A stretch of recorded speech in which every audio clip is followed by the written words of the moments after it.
말씀의 제목은 죄가 빼앗아가는 것입니다. 우리가 지금 죄 죽이기 운동을 하자라는 주제로 사순절 기간을 시작했어요. 그런데 이 죄 죽이기라는 주제로 책을 쓴 청교도 신학자 존 오웬은 이렇게 말했습니다. 죄를 죽이라. 그러지 않으면 죄가 너를 죽일 것이다. 이 말이요, 굉장히 강력한 표현입니다. 왜 그러냐면 내가 자꾸 술이라는 죄에 걸려 넘어지면, 내가 자꾸 우상숭배라는 죄에 넘어지면, 그것을 가만두면 그것이 가만히 그냥 그 자리에만 있겠지 하고 끝나는 것이 아니라 그 죄라는 습성이 고개를 들고 나를 공격해서 언젠가 내 안에서 자라나고 결국 우리에게 무언가를 빼앗아가고 심한 경우에는 생명까지도 빼앗아갈 수 있다라는 이런 말인 거예요.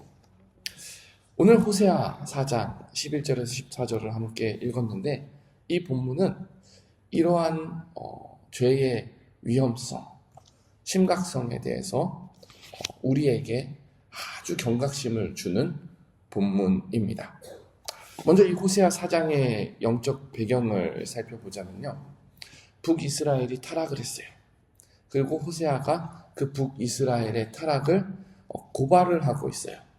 근데 하나님께서 뭐라고 말씀하시냐면 4장 1절에 이스라엘 백성들아, 너희는 진실함도 없고 인애, 사랑도 없고 하나님을 아는 지식도 없다.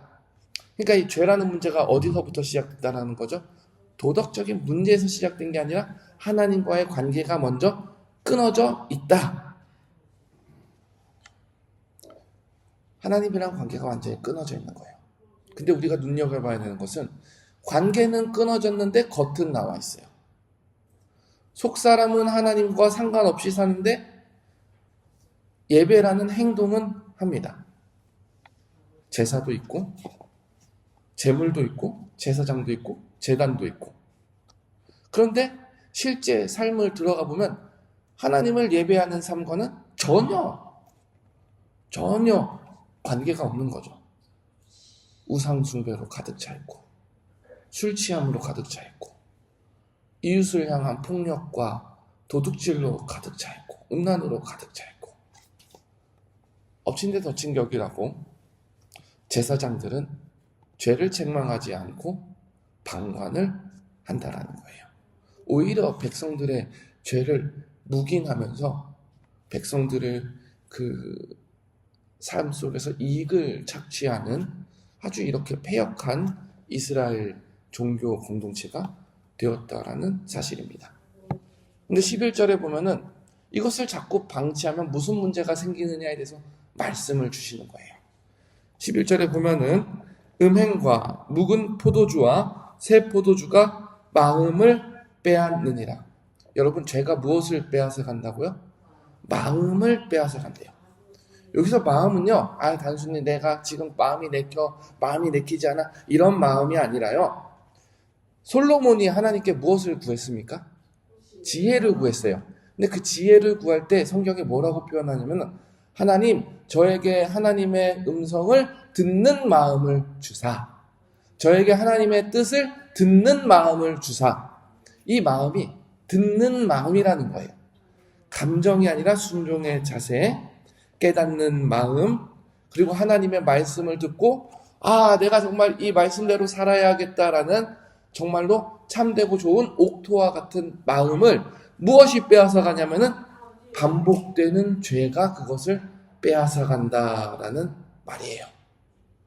씨름하다 빼앗아 가는 것이 아니라 강제로 강도가 돈을 착취해 가듯이 우리 안에 하나님을 바라봐야 되는 선한 마음이 반복되는 죄 가운데 빼앗겨진다라는 사실이에요.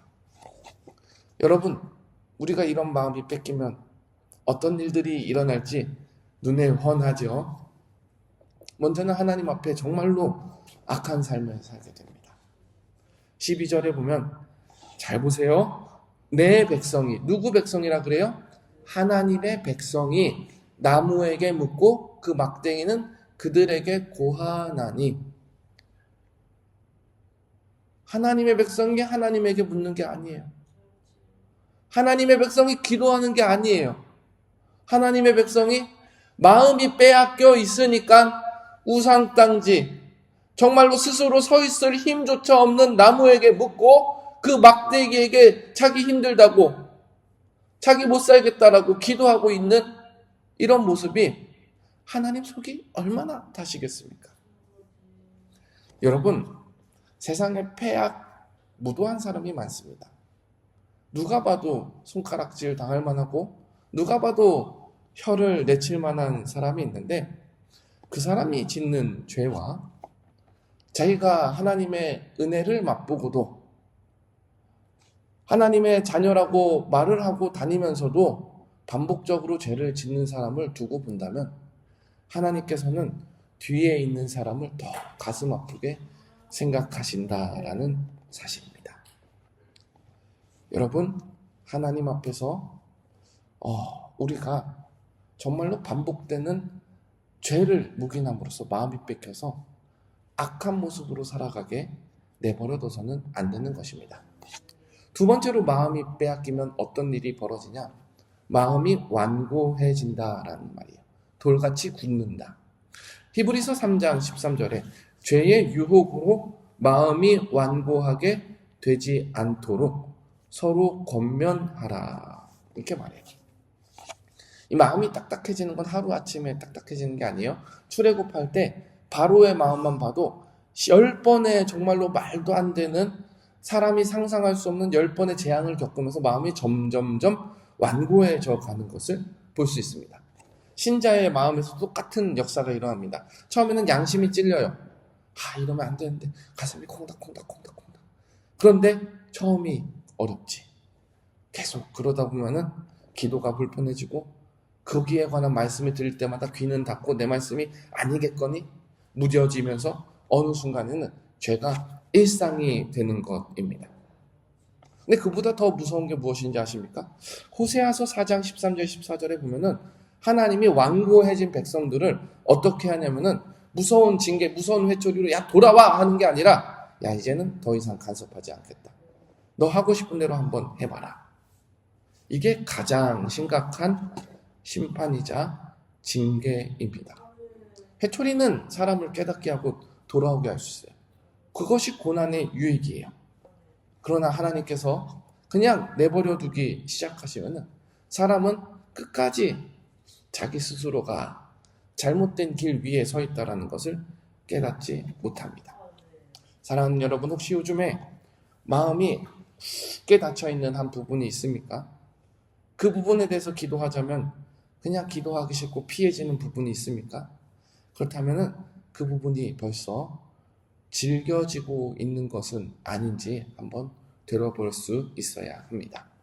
마지막으로 마음이 뺏긴 사람은 성령님을 근심하게 합니다. 에베소서 4장 30절에 하나님의 성령을 근심하게 하지 말라. 성령님은 죗을 부리듯 부리는 요정이 아니에요. 성령님은 인격체입니다. 여러분, 누군가의 아주 친한 친구의 말을 의도적으로 듣고도 계속 무시하고, 그리고 그 말을 귀 기울이지 않을 뿐 아니라 어느 순간 차단하고 있다면 여러분은 그 사람을 말만 차단한 것이 아니라 그 사람의 인격을 차단한 거고 그 사람과의 관계를 차단하는 것입니다. 우리가 성령님께서 우리 마음 가운데 선한 감동을 주실 때 그 감동에 순종을 하면은 그 감동은 날마다 배가 돼요. 어려운 사람을 볼 때 함께하라, 도우라, 사랑하라, 이 감동을 한 번, 두 번 순종하다 보면은 정말로 마음이 성령의 감동으로 풍성해집니다. 근데 반대의 경우도 마찬가지예요. 성령께서 내 마음을 찌르시면서 야, 주모야 그거 하면 안 되지, 이 말을 한 번, 두 번 무시하다 보면은 성령님께서 근심하실 뿐만 아니라 성령님께서 정말로 우리 삶을 보시고 한탄을 하신다, 눈물을 흘리신다라는 사실입니다. 사랑하는 여러분, 오늘 말씀을 들으면서 혹시 꼭 생각나는 부분이 있으십니까? 아니면은 무언가가 생각나지 않을 정도로 내 마음이 무뎌져 있지는 않습니까? 그런데 세상에 이런 말이 있어요. 늦었다고 생각한 때가 가장 은혜로운 적기다. 지금이 바로 우리가 그 반복되는 죄의 습관으로부터 구원을 받을 만한 때라는 사실입니다. 이제 와서 무엇을 이라고 생각하지 마시고 바로 오늘이 하나님 아버지 앞에 무릎 꿇을 때다.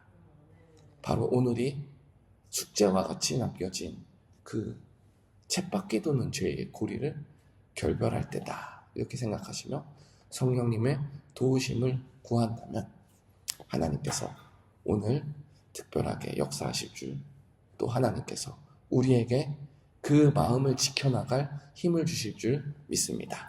우리 함께 기도하겠습니다.